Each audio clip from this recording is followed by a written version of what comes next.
मध्य प्रदेश में विधानसभा चुनाव की तैयारी तेज हो गई है। इसी कड़ी में इंदौर में बीजेपी की जन आशीर्वाद यात्रा में महाराष्ट्र के डिप्टी सीएम देवेंद्र फडणवीस शामिल हुए।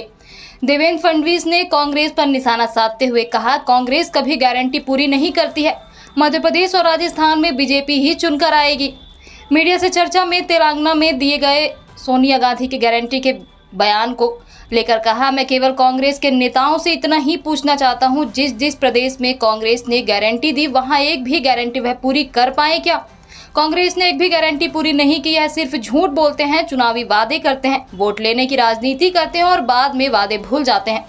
सनातन धर्म को लेकर कहा, भारत में जो सबसे प्राचीन संस्कृत है वह सनातन संस्कृत है। मुझे कभी कभी आश्चर्य होता है कि इस देश के अंदर किसी को भी किसी धर्म पर नहीं बोलना चाहिए। आप किसी और धर्म पर बोलकर देख लीजिए, इस्लाम पर बोलकर देख लीजिए, क्रिश्चियनिटी पर बोलकर देख लीजिए तो हंगामा खड़ा हो जाएगा। लेकिन सनातन के खिलाफ इस प्रकार से बोलना और अपने आप को सेक्युलर कहना, मैं मानता हूँ इससे बड़ी मूर्खता नहीं है।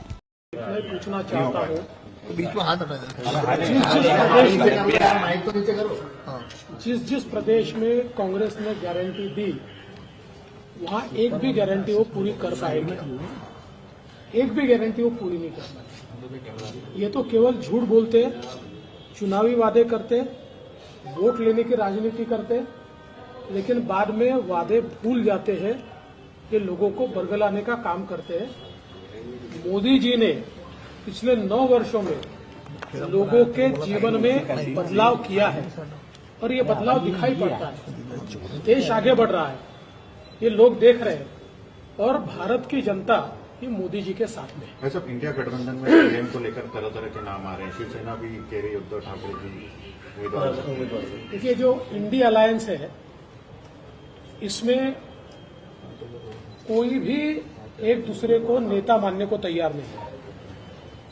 यहाँ पर जितनी पार्टियां हैं उससे दुगने नेता है, क्योंकि एक एक पार्टी में 2-2 नेता भी है।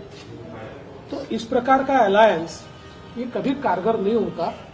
अलायंस ये कोहेसिव होना चाहिए। अलायंस इस प्रकार का होना चाहिए कि जो एक दूसरे को अकोमोडेट करे।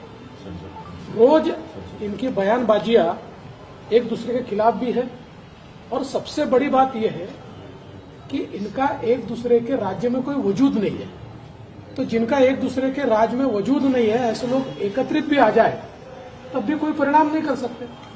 ममता दीदी यूपी में जाकर परिणाम नहीं कर सकती और अखिलेश जी बंगाल में जाकर परिणाम नहीं कर सकते। सर, राहुल गांधी ने कहा है कि मोदी जी अपोजिशन के सभी नेताओं पे केस दर्ज करते हैं, लेकिन तेलंगाना सीएम और ओवैसी पे ऐसा है कि राहुल जी सुबह क्या कहते हैं उनको शाम को याद नहीं रहता है और शाम को क्या कहते हैं दूसरे दिन पता नहीं होता। तो राहुल जी भले ही कांग्रेस